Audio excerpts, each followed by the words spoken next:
अस्सलामुअलैकुम नाज़रीन, programme the reporters में मैं हूं समी इब्राहिम। यहाँ इस्लामाबाद में साबिर शाकिर मेरे साथ हैं और लाहौर स्टूडियो से ज्वाइन किया है हमें जनाब आरिफ हमीद भट्टी ने। अब एक नज़र आज की हेडलाइंस पर। पनामा केस अवामी मफाद का केस है। हमें 20 करोड़ अवाम के हुकूक को भी देखना होगा। आप इख्तियार महदूद जबकि हम वसी होने की बात कर रहे हैं। अदालत का वजीर आजम के वकील से मुकालमा। ऑफशोर कंपनियों के जरिए टैक्स छुपाया नहीं, बचाया जाता है। वजीर आजम के वकील मखदूम अली खान के दलाइल, इसका मतलब है आप यही करते रहे हैं। असासे छुपाने और टैक्स चोरी के लिए ऑफशोर कंपनी का इस्तेमाल गलत है। Supreme court. पानामा केस पर गुफ्तगू। लीगी रहनुमा साद रफीक कहते हैं जजिस के रिमार्क्स, ऑब्जर्वेशंस और सवालों पर गुमराहकुन मुहिम चलाई जा रही है। पाबंदी लगाई जाए ताकि गैर जानिबदाराना फैसले के लिए रास्ता बने। सिर्फ नवाज शरीफ केस की रोजाना समाअत हो रही है, इमरान खान और जहांगीर तरीन के मुकदमात की रोजाना समाअत क्यों नहीं हो रही? नून लीग की सुप्रीम कोर्ट पर तनकीद में शिद्दत आ गई। गरीब आवाम के बारे में हुक्मरानों की सोच क्या है? लीगी रहनुमा तल्लाल चौधरी ने मीडिया पर आकर बता ही दी।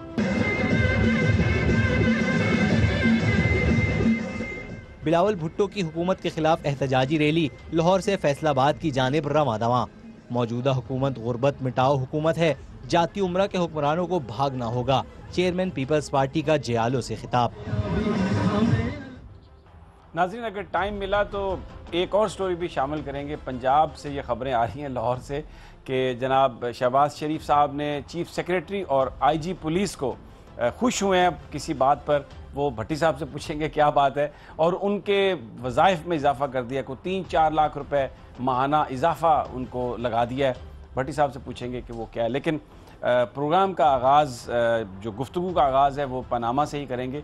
तहकीकात जो हो रही हैं, सुप्रीम कोर्ट के अंदर जो समाअत हो रही है, उसमें हुक्मरान जिस अंदाज में अपने आप को पेश कर रहे हैं, तो मुख्तलिफ वजहतें जो छुपी हुई थी वो सामने नज़र आ रही हैं। हम तो यही सोचते रहे और यही समझते रहे कि नून लीग आज़ादी सहाफ़त पर बड़ा यकीन रखती है, क्योंकि नवाज शरीफ साहब यही कहते थे।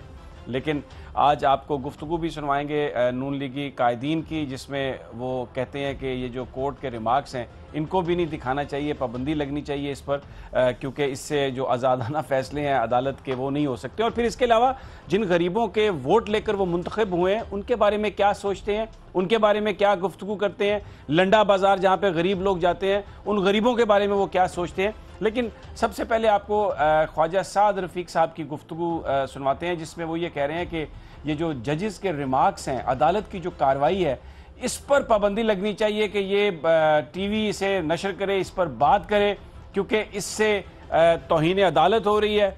और ये तो नहीं उन्होंने कहा कि इससे बिल्कुल एक्सपोज हो रही है हर चीज़। आइए पहले आपको वो शॉर्ट सुनवा देते हैं। इस बात का नोटिस जरूर लिया जाना चाहिए कि जो ऑनरेबल जजेस की ऑब्जर्वेशंस हैं या रिमार्क्स हैं, उनकी डाइसेक्शन करने की इजाजत नहीं दी जानी चाहिए। ये वकला का और अदालत का मामला है, और वकला हर पार्टी के मौजूद हैं। तो ये जब मामला उनके बीच है, तो फिर यहाँ तमाशा लगाने की, या मीडिया के बाज़ चैनल्स पे बाज़ एंकर्स जो उनको तमाशा लगाने की छुट्टी क्यों मिली हुई है? हमारा ख्याल है रोका जाना चाहिए, ताकि गैर जानिबदाराना फैसले के लिए एक रास्ता बने। भट्टी साहब, ये जो कुछ आप करते हैं, ये तमाशा लगाते हैं, ख्वाजा साहब कह रहे हैं कि इस पर पाबंदी लगनी चाहिए, ये नहीं होना चाहिए। बिस्मिल्लाहिर्रहमानिर्रहीम। सब गुजारिश कि ये ना कहा करें कि आपके साथ शाबर शाकर है। आप कहा करें आप, मैं शाबर शाकर के साथ हूँ, बड़े सीनियर एंकर हैं वो। अच्छा, मैं एक किस्सा सुनाने लगा हूँ, उसका इस पनामा इशू से कोई वास्ता नहीं है दूर तक का। एक बादशाह था, बड़ी अच्छी अच्छी बातें करता था, मुल्क तरक्की जा रहा, खुशहाल हो रही है, लोग हसद कर रहे हैं, लोग तरक्की कर रहे हैं, करप्शन नहीं करनी चाहिए, झूठ नहीं बोलना चाहिए। इत्तेफाक से एक मूड में होता है, अचानक वो कहता है तो लाओ पुराने कैदी सारे रिहा कर दो, इसको पुराने केस भी कह सकते हैं। वो छोड़ते जाते, एक बड़ा उम्र सीधा आदमी होता है, बादशाह कहता है ये इतना पुराना कैदी कैसे है? तो कैदी को बुलाता, कहता यार आप इतने पुराने कैदी कब से हो? कहता जी मैं, आपके वालिद ने मुझे कैद किया था, तो मैं आपके फिर वो बादशाह कहता अच्छा ये मेरे बाप की निशानी है, इसे दोबारा बंद कर दो। तो कुछ केस ना ऐसे हो जाते हैं जो वालिदैन की निशानी होते हैं, उससे जान छुड़ाई नहीं जा सकती। बहरहाल ये तो किस्सा था, वो बादशाह था, मैं उसका इस पनामा इशू से कोई वास्ता नहीं है। ख्वाजा साहब ने जो फरमाया तमाशा ठीक कहते हैं। ख्वाजा साहब मेमो स्कैंडल में लेकर गए थे तो सारा मीडिया पे ही तमाशा दिखाते थे। वो भी यही भी ठीक फरमाते हैं, जब जरदारी के केस थे, जरदारी साहब अंदर थे, रोजाना मीडिया ट्रायल ही उनके करते थे। जिस मीडिया को कोसते हैं उसी मीडिया से सबसे ज्यादा टाइम ये लेते हैं। ख्वाजा साहेब अगर आपको याद हो तो लाहौर में कुछ लोग पिछले 20 सालों में खरबपति हुए हैं, उनके नाम ही बता दें। अगर ना बताएंगे तो फिर मजबूरन आप रोजाना हमें आप इशारे करेंगे, तो अगर कमीज हमारी उतारेंगे तो बनैन आपकी भी नहीं रहेगी। फिर मैं चंद अरबपति खरबपति होने वालों के निशानदेही करूंगा कि उनका तालबा इल्मी से एक मोटरसाइकिल चोरी से शुरू हुआ, उसकी टैंकी किसने चेंज कराई, और अब खरबपति और वावड़ा और एलडीए के एसडीओ रिटायर्ड किसके फ्रंट मैन है। आजकल वो किसके लिए पैसे कह रहे हैं। भाई पनामा इशू पे आपके पनामा की बात करें, आप सिंपल इतनी बात है कि आप मियाँ साहब ट्रेल बता दें। मैं मतलब कहते ना गिरा गधे से गुस्सा का म्यार पर। ओ भाई आपके केस में जान नहीं है, उसमें वजन नहीं है। आप जब भी अदालतों के बाहर खड़े होते हैं आके बेमकसद गुफ्तगू करते हैं, बेरबत गुफ्तगू करते हैं, उसका कोई उस केस के साथ वास्ता कोई नहीं है। आप मुझे ये बता दें ना इन्होंने अपना केस, अब फिर मैं कुछ तस्वीरें ना दिखा दूं, मुझे मजबूर ना करें। एक दफा नवाज मुशर्रफ साहब का जमाना था, डिक्टेटर था, जिस जजों को बहाल करने की ये बात करते हैं ना, उस वक्त दोनों पार्टी के कायदीन मुल्क में नहीं थे। तो एक लीडर मेरे पास आए दो कि यार मैंने साथ आप एहतजाज कर रहे हैं, सुना जर्नलिस्ट। मैं कहा जी हम तो वो कर रहे हैं वो मुशर्रफ के खिलाफ। यार एक तस्वीर मेरी बनवा दे, मैंने जद्दा भेजनी है। मत छेड़े हम फकीरों को, खुदारा अपना गिरेबान साफ रखे। अक्लमंद के लिए इशारा काफ़ी होता है। आपने जो इशारा दे दिया मुझे लगता है अब आपको कोई नहीं छेड़ेंगे। साबिर, आज़ादी ये सहाफ़त, एक जमहूरियत का हम जिक्र करते हैं। नवाज शरीफ साहब कहते हैं उनकी ये स्ट्रगल है कि वो पाकिस्तान के अंदर जो सिविल लीडरशिप है उसको ज़्यादा से ज़्यादा इख्तियारात दिलवाने की बात कर रहे हैं, पार्लियामेंट की, डेमोक्रेसी की, उसमें जमहूरियत में मीडिया भी है।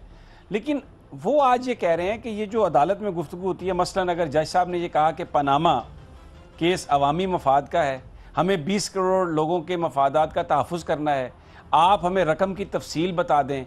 अब वो तफसील नहीं है, ये गुफ्तगू वो कहते हैं कि अगर टीवी पे चलती है तो इससे ये डायसेक्शन जो है ये तमाशा लगता है, इससे बदनामी होती है, उनकी बेइज्जती होती है, जमहूरियत को ख़तरात लाक होते हैं। क्या सोच है ये? इनको असल में अंदाज़ा नहीं था कि मामला जो है वो यहाँ तक आ जाएगा।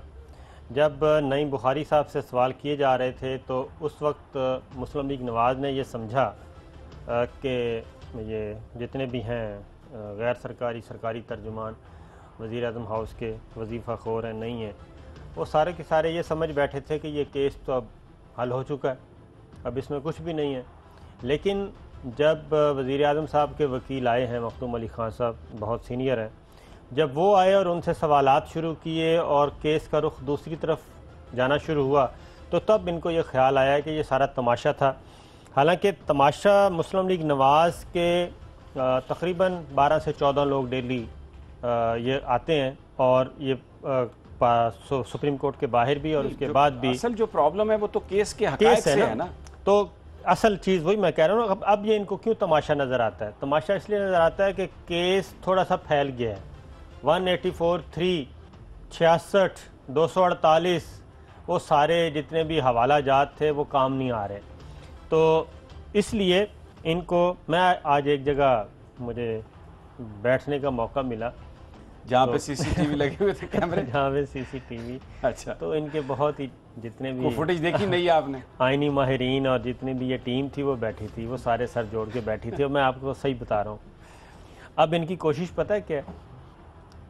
इनकी कोशिश ये है कि वज़ीर आज़म साहब को, अब ये मैं बिल्कुल वो क्या कहते हैं, मैं देख रहा था, बताएं, मैं देख रहा था।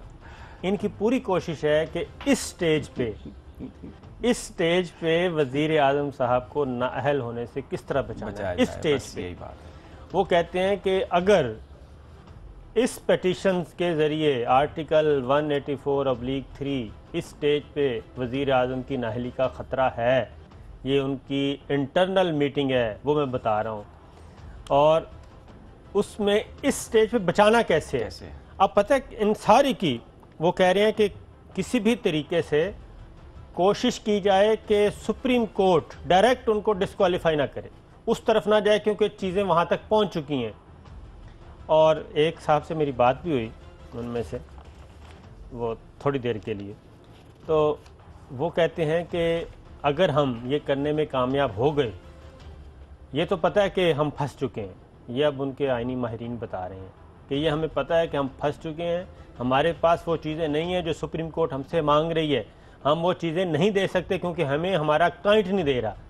हमारा क्लाइंट जब पास भी कुछ नहीं है, क्लाइंट के पास जो कुछ है सारे का सारा कुंभा जेल में जाएगा। वो कहता है कि हमारा क्लाइंट जब तक हमें नहीं देगा, हम आगे सुप्रीम कोर्ट को क्या बताएं, सिवाय इसके कि हम आए बाएं शाएं करते हैं। सुप्रीम कोर्ट कहती है कि फलां आर्टिकल देखें, हम उस तरफ नहीं जाते, क्योंकि तो इसलिए तो उनकी पूरी कोशिश है कि किसी भी तरीके से यहाँ सुप्रीम कोर्ट से थोड़ा बहुत रिलीफ इतना मिल जाए कि इस स्टेज पे हमें ना कुछ जो हो सके। जो और अगले फेज पे मैंने पूछा, अब मैं बताता हूँ, मैंने कहा फिर क्या भट्टी साहब भाई, मैंने पूछा, मैंने कहा फिर क्या होगा। कहते हैं यूसुफ साहब गिलानी साहब वाला हमारे साथ भी ना, हमारा केस भी वहाँ पहुँच चुका है कि एक बेंच ने उनको सज़ा दी और फिर एक और पिटीशन आई और उसमें उस सज़ा की बुनियाद पे वो डिस्क्वालीफाई हुए। तो अब उनको ये पता, इसलिए मैं वापस आता हूँ साद रफ़ीक साहब की तरफ। तो ख्वाजा साद रफ़ीक साहब को, ख्वाजा आसिफ साहब को, सबको, क्योंकि आज फिर उन्होंने एक और पेशकश की है ना कि जनाब हम भी इधर टॉक नहीं करेंगे, तहरीक इंसाफ भी ना करें, अवाम इससे बिल्कुल आउट हो जाए, क्योंकि ये वकला का मामला है। पनामा केस को मीडिया से, पनामा केस का ब्लैकआउट कर दिया जाए, ना प्रिंट मीडिया में आए ना इलेक्ट्रॉनिक मीडिया में आए। समी साहब जी भट्टी साहब, साबर साहब मेरे भाई सादा हैं। पनामा केस एक मुर्दा है, मुर्दे को ज्यादा देर कहीं नहीं रखते, वो कोई भी आला जगह हो उसकी स्मेल आना शुरू हो जाती है, उसे दफना दिया जाता है, उसका तरीकाकार यही है। अगर ये मुर्दा ना दफनाया गया तो स्मेल पूरे पाकिस्तान में बदबू फैल जाएगी। हाँ, साबर बड़ी अच्छी बात कर रहा है, ख्वाजा साहब को मीडिया से एनर्जी है, पर ख्वाजा साहब आजकल पीटीवी पे बड़े मेहरबान हैं। पीटीवी से और उनके घर के करीब खासा करीबी रास्ता फासला है। वो एक टेप हमारे पास आ रही है, कन्वर्सेशन वो सुनवा देंगे, वो कन्वर्सेशन मेरे पास आ गई है, नेक्स्ट वीक सुनवा देंगे। वो चीजें दिखा दूंगा, क्योंकि फिर किसी सरकारी अफसर को नोटिस भेजना पड़ेगा, ना छेड़े, अच्छा एक ना छेड़े। दुरुस्त है। ये जो पनामा केस की हेयरिंग है, इस पर अगले मरहले में बात करेंगे, लेकिन इसी से जुड़ी जो नून लीग की अच्छा सभी आपको पीटीवी का पता है, पीटीवी की शोहरत पता है आजकल? जी बताइए। पता है? नहीं आपको पता है, मैंने बताया सच्ची सच्ची। नहीं मुझे नहीं पता, अब आप किस बात की तरफ इशारा कर रहे हैं। कुछ मुद्रा चाहते हैं सिर्फ पीटीवी के ना लोग ज्यादा पॉपुलर हो। ठीक है, ऐसी बातें नहीं करते। अच्छा बहरहाल, अब मैं आपको एक दानियाल अजीज साहब का एक उनकी गुफ्तगू सुनवाता हूँ। कल भी हमने सुनवाई थी, गुफ्तगू मुस्लिम लीग नून के लीडरान कर रहे हैं। इस वक्त सुप्रीम कोर्ट की हैसियत के हवाले से उनके एक तासुर देने की कोशिश की जा रही है और उसमें शिद्दत आती जा रही है, जिसमें जो एक हैसियत है सुप्रीम कोर्ट की उस पर सवाल उठाए जा रहे हैं। ये तौहीन अदालत है। देखना यह है कि चीफ जस्टिस साहब इसका कब नोटिस लेते हैं। ये दानियाल अजीज साहब की जो गुफ्तगू है, मैं आपको सुनवाते हैं, हम जब जब हमारा प्रोग्राम होगा, जब जब वो बोलेंगे, रोजाना सुनवाते रहेंगे आपको। आइए जरा खुद सुने अब कितनी शिद्दत आ गई है उनकी गुफ्तगू में, जिसमें वो सुप्रीम कोर्ट की हैसियत और उसकी इंटेग्रिटी के बारे में सवाल कर रहे हैं। एक एमएनए के लिए तो फिर और भी एमएनए का ट्रायल हो रहा है इसी सुप्रीम कोर्ट में। इमरान खान और जहांगीर तरीन का ट्रायल हो रहा है और वही एमएनए जो है उतनी ही अहमियत के हामिल हैं, इसीलिए उनका केस जो है वो एक्सेप्ट किया गया है और वहां पर जो है इनका पैमाना कोई तय नहीं किया जा रहा।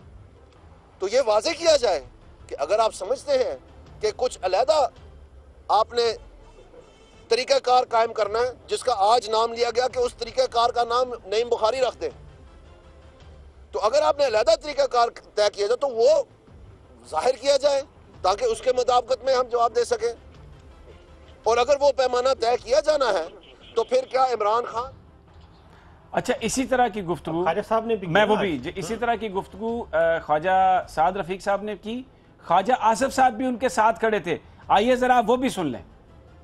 कि हनीफ अब्बासी साहब के मुकदमे में भी इसी मुअज़्ज़ज़ अदालत में इमरान खान साहब के खिलाफ पिटीशंस हैं और वो और जहांगीर तरीन साहब के खिलाफ, और वो दोनों अरकान कौमी असम्बली भी हैं और एक बड़ी सियासी जमात के एक साहब कायद हैं और दूसरे सेक्रेटरी जनरल हैं। तो कौम बजा तौर पर यह तवक्को करती है कि यकसा ट्रीटमेंट मिलना चाहिए सबको। ये कहने की कोशिश कर रहे हैं कि ट्रीटमेंट सुप्रीम कोर्ट यकसा नहीं कर रही। सुप्रीम कोर्ट की जो कार्रवाई है, सुप्रीम कोर्ट के जो डिसीजंस हैं, जो उनके फैसले हैं, इल्ज़ाम लगा रहे हैं ख्वाजा साद रफ़ीक साहब के सुप्रीम कोर्ट यकसा सलूक नहीं कर रही। ख्वाजा आसिफ उनके साथ खड़े हैं, दानियाल अजीज़ ये बात मुसलसल कह रहे हैं, राना सनाउल्लाह की गुफ्तगू हम आपको सुनवा चुके हैं, वो हर टीवी टॉक में आके यही बात करते हैं कि ये बहुत बड़ा रिएक्शन होगा। बाकायदा अगर कोई फैसला आ गया नवाज शरीफ साहब के खिलाफ तो एक बड़ा रिएक्शन होगा। यानी एक तरह से डराने धमकाने की कोशिशें। साबिर, शिद्दत आ रही है ये सुप्रीम कोर्ट के हवाले से जो गुफ्तगू की जा रही है और जो हमें जराए बता रहे हैं, खुदा ना करे हमारी बात इंफॉर्मेशन गलत हो कि नवाज लीग बिल्कुल ये तय कर चुकी है कि किसी तरह भी वो कोई ऐसा फैसला एक्सेप्ट नहीं करेंगे, नहीं आने देंगे जिसमें नवाज शरीफ साहब की नाअहली हो। एक तो साबिक गवर्नर हैं, वो मेरा ख्याल एप्लीकेशन दे रहे हैं सुप्रीम कोर्ट में कि ऐसे तमाम लोग जो माजी में सुप्रीम कोर्ट हमलावर केस में मुलव्वस थे और उन पे चार्जेस, उनको सजाएं हुई, वो दोबारा सुप्रीम कोर्ट आ रहे हैं। उनको और बिल्कुल और उनको और उनके साथ जो लोग आते हैं, नवाजती है, एक जिसने हमला किया सुप्रीम कोर्ट पर उसको सेनेटर बनाया, दूसरे को पिंडी का मेयर बना दिया, पूरी एक लिस्ट है भाई। उनके साथ जो लोग हैं उन पे नज़र रखी जाए और सिक्योरिटी इन्हांस की जाए। दूसरी बात मैं ये कहूँगा कि ख्वाजा साहब ने कहा कि जनाब ये तमाशा लगाते हैं, हम सुप्रीम कोर्ट की प्रोसीडिंग्स जो होती हैं, हम और बाकी दीगर एंकर्स जो हैं वो सिर्फ वो बताते हैं, उनके बारे में तज्जिया होता है, उनके बारे में तबसरे होते हैं और वो हम रिपोर्ट करते हैं। मैं खुद बल्कि कहूँगा उस लार्जर बेंच से भी जो मौजूद larger bench justice Asif Saeed Khosa साहब की सदारत में सरबराही में समाअत कर रहा है, वो भी अगर हम में से कोई तौहीन अदालत कर रहा है तो बिल्कुल, या कोई काबिल एतराज़ प्रोग्राम कर रहा है, बिल्कुल वो हमें तलब करें, हमसे वजाहत मांगे, हम बताएंगे। और दूसरा, मैं चीफ जस्टिस ऑफ पाकिस्तान से भी ये दरख्वास्त करूँगा कि वो भी इनके भी बयानात का नोटिस लें, हमारे प्रोग्राम की भी कॉपीज मंगवा लें, पता चल जाएगा तौहीन अदालत कौन कर रहा है, अदालत पे दबाव कौन बढ़ा रहा है, और इस पनामा केस की समाअत को रुकवाने के लिए, मलाइन करने के लिए मुस्लिम लीग नवाज के कितने लोग मुलव्वस हैं और कोई एंकर कितना मुलव्वस है। और जो राना सनाउल्लाह साहब की स्टेटमेंट है जिसमें उन्होंने बाकायदा तौर पर खुलकर यह बात कही है, कल भी हमने उसका जिक्र किया था, करते रहेंगे आने वाले दिनों में भी, जिसमें उन्होंने कहा कि अगर कोई ऐसी बात हुई, अगर कोई ऐसा फैसला आया तो लोग जो हैं वो बड़ा उनका रिएक्शन आएगा। और उन्होंने गलत बयानी से काम लिया कि 22 दिसंबर को जो इंतखाबात थे वो मैं गली गली गया। उन इंतखाबात में गली गली जाने की कोई जरूरत नहीं थी। उन्होंने अपनी उस बात में रंग भरने के लिए एक भरपूर रंगबाजी की, मुखातिब किया पाकिस्तान की सुप्रीम कोर्ट को, जो इस वक्त एक ऐसे मुकदमे की समाअत कर रही है जो शायद करप्ट लोगों के बारे में को सजा देने के हवाले से नुक्ता आगाज हो। नाज़रीन, के अलावा मुस्लिम लीग नून के कायदीन की सोच क्या है गरीबों के बारे में? आज तलाल चौधरी साहब ने वो गुफ्तगू करके बताया कि वो गरीबों के बारे में, जिनके वोट लेकर वो हुकूमरानी करते हैं, उनके बारे में क्या सोचते हैं। ब्रेक के बाद उनकी वो गुफ्तगू भी सुनवाएंगे और भी बहुत कुछ।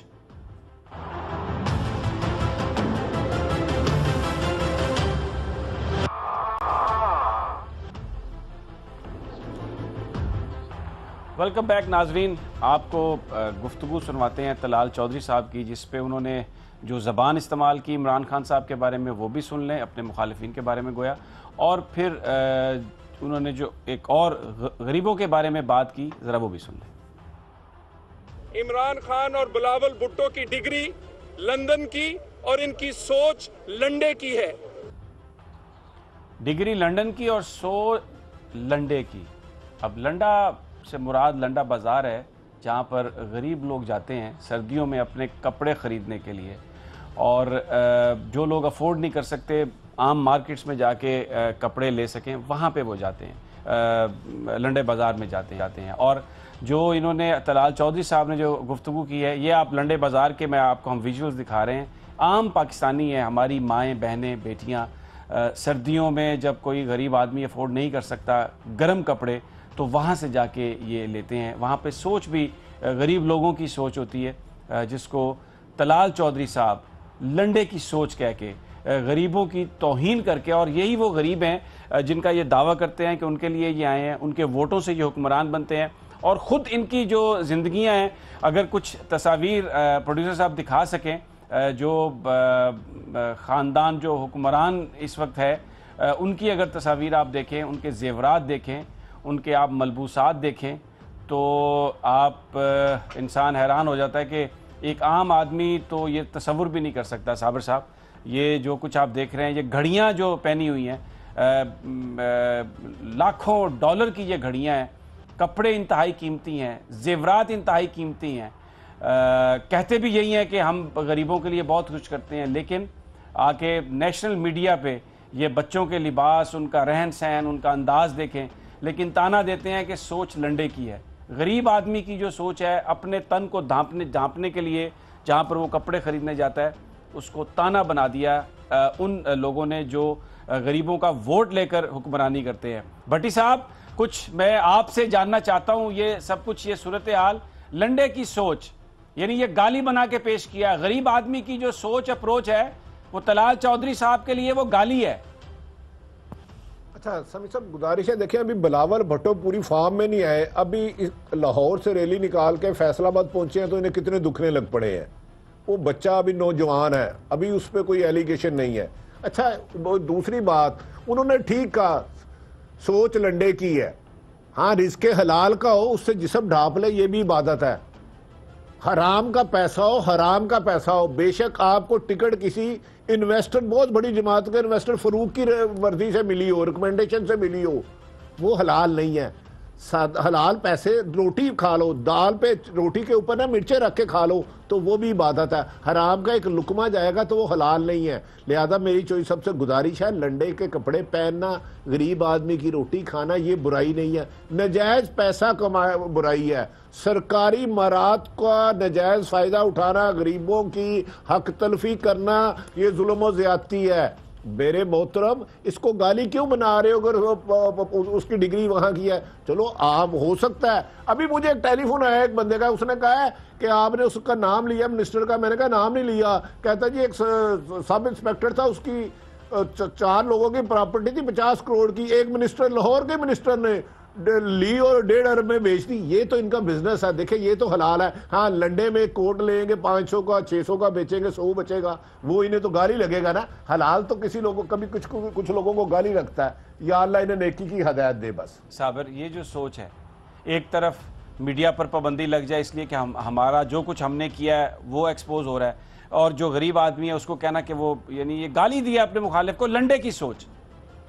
असल में ना समी साहब, ये बहुत ज़्यादा फ्रस्ट्रेशन है।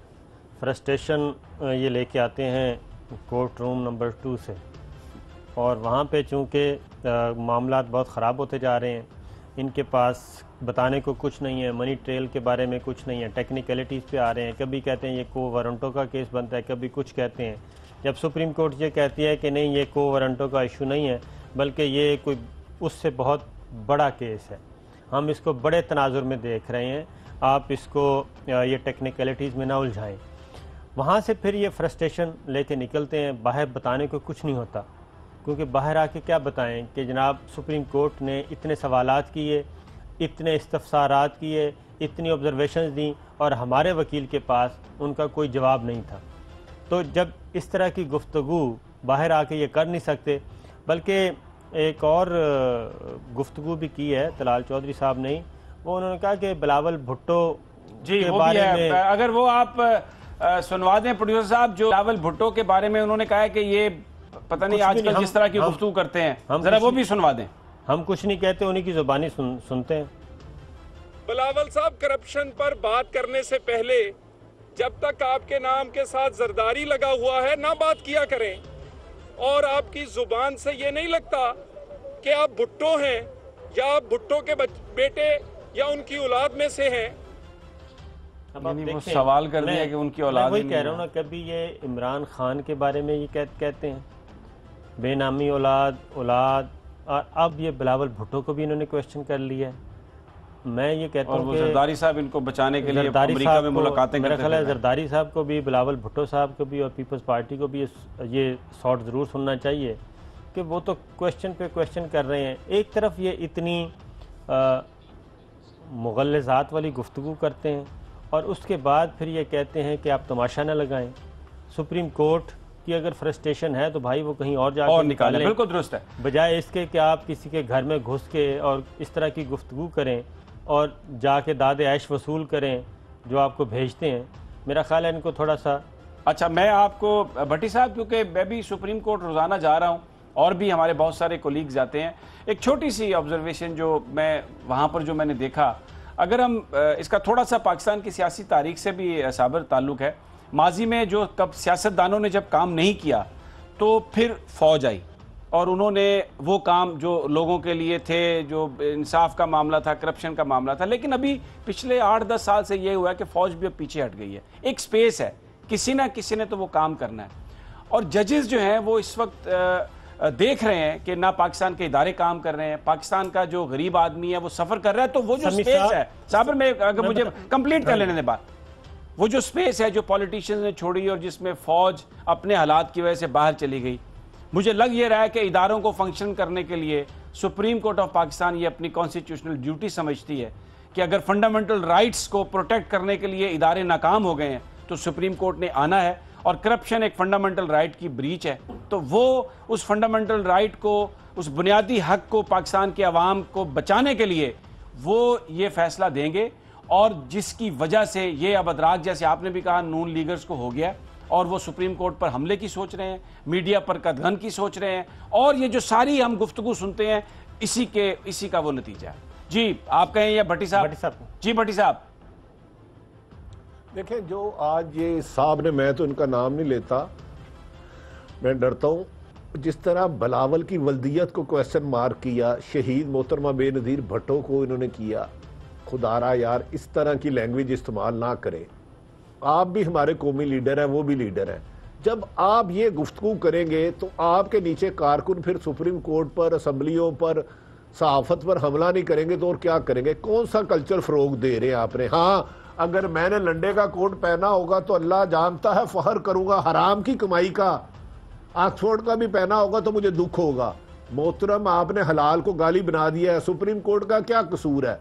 इमरान खान का क्या कसूर है कि करप्शन के खिलाफ उसने आवाज़ हक बुलंद की, जो इस वक्त 20 करोड़ आवाम के कानों तक जा रही है, जिन्होंने कभी टीवी देखा नहीं वो भी सुन रहे हैं। अगर एक की बजाय प्राइम मिनिस्टर के साथ ये सबका हो, मेरा भी एहतसाब हो, किसी भी अदारे से वाबस्ता हो, इसमें नुकसान क्या है? लेकिन इनकी मुकराहट बता रही है कि इनके अंदर का चोर इनको डरा रहा है। मेरी तो दुआ है ये करप्शन का सिलसिला पीएम से शुरू हो गए, पीएम तक आए, एक आम अरबपति से लेके मेरे तक आए, ताकि इस कौम को एक अच्छा पाकिस्तान मिले। इस धमकियों, डरनियों, खौफजदा करने से मेरा ख्याल है फैसले चेंज नहीं होते। अल्लाह का भी एक निज़ाम है, वो भी कहर नाजल कर देता है जब उसकी कौम उसकी हदूद पार कर देती है। बिल्कुल दुरुस्त है। और हम अपना प्रोग्राम जारी रखेंगे, लेकिन यहाँ पर साबर एक वक्फा हुआ है, और वक्फे बाद अगर आप पनामा केस पर बात करना चाहें तो वो भी आपका कमेंट सुनेंगे, लेकिन बिलावल भुट्टो की रैली का भी जिक्र करेंगे। एक पहला उनका सफ़र है, जुलूस है उनका पंजाब में, सेंट्रल पंजाब में।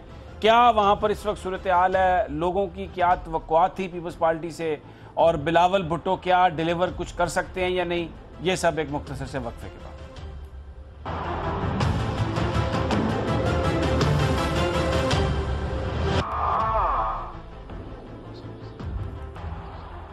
वेलकम बैक नाजरीन। हम बात तो बिलावल भुट्टो की रैली के बारे में करना चाह रहे थे, लेकिन बीच में एक डेवलपमेंट हुई है, आपको वो खबर बड़ा ज़्यादा ज़रूरी है। बीबीसी ने अभी 3-4 दिन पहले एक रिपोर्ट शाया की, जिसमें जो मियाँ साहब के जो लंदन के फ्लैट्स हैं, हुसैन के और मरियम नवाज़ के हवाले से पूरा बताया कि ये किस किस के हैं, और कहा कि ये 93 से इसकी जो ओनरशिप है फ्लैट्स की वो तब्दील नहीं हुई। तो यहाँ पर क्या हुआ कि पाकिस्तान की एक जो खबर रसां एजेंसी है, उसने, सरकारी एजेंसी ने ये खबर चलाई कि जनाब वो पार्कलैंड फ्लैटों की खबर चलाने वाले रिपोर्टर के खिलाफ जी। आप अब साबर साहब आप बताएं सारी ये सरकारी खबर एजेंसी है APP Islamabad, APP Urdu service. वो मैं एक लाइन पढ़ के सुनाता हूँ। BBC इंतजामिया ने अपने प्लेटफॉर्म से पार्कलैंड फ्लैटों की खबर को गलत अंदाज में चलाने वाले रिपोर्टर के खिलाफ तहकीकात शुरू कर दी। PTI ने एक पुरानी खबर को नई खबर के तौर पर पेश करने के लिए अतरकाज़मी के जरिए BBC को नुकसान पहुंचाया। BBC में इंतहाई मोतबर ज़राए ने इस बात की तस्दीक कर दी है। ये पूरी खबर है। अभी कुछ देर पहले अच्छा, ये फिर खबर लगाई भी गई, ये खबर लगाई गई, ये फैलाई गई और सुबह से सोशल मीडिया पे और ये खबर एक बिल्कुल वो नेशनल डेली है, उसमें लगाई गई है खबर, द न्यूज ने ये खबर छापी और बड़े उसको इम्तियाजी जगह पे छापा। ये बिल्कुल, ये मेरे पास वो खबर का अक्स भी आ गया है। BBC begins probe into misleading story on park साहब ने जो ट्वीट किया वो बताएं। आप आगे आ जाए, आप आगे ट्वीट पे सर भट्टी साहब जरा बैकग्राउंड बताना थोड़ा सा जरूरी होता है। अब BBC उर्दू ने जी 2 ट्वीट, ग्राउंड बड़ी खराब है, इनकी ग्राउंडों पे ना जाया करे। 2 ट्वीट किए हैं। उन्होंने कहा there is no internal investigation into this BBC reporter Athar Kazmi nor this news story when were Park Lane flats purchased और सोल्ड। दूसरा, we stand by our journalism and are satisfied. Urdu में बता दें, आप अंग्रेजी में ना पढ़े, लोग पाकिस्तान के 80% लोग अंग्रेजी नहीं समझते। उन्होंने कहा है कि जी हम अपनी स्टोरी के साथ खड़े हैं, अपने जर्नलिज्म के जो तकाजे हैं उसके पूरे किए हैं, उसके साथ मुतमईन हैं एडिटोरियली भी और अदरवाइज भी, और ना ये स्टोरी परफेक्ट थी, एक्यूरेट थी, इम्पार्शल थी।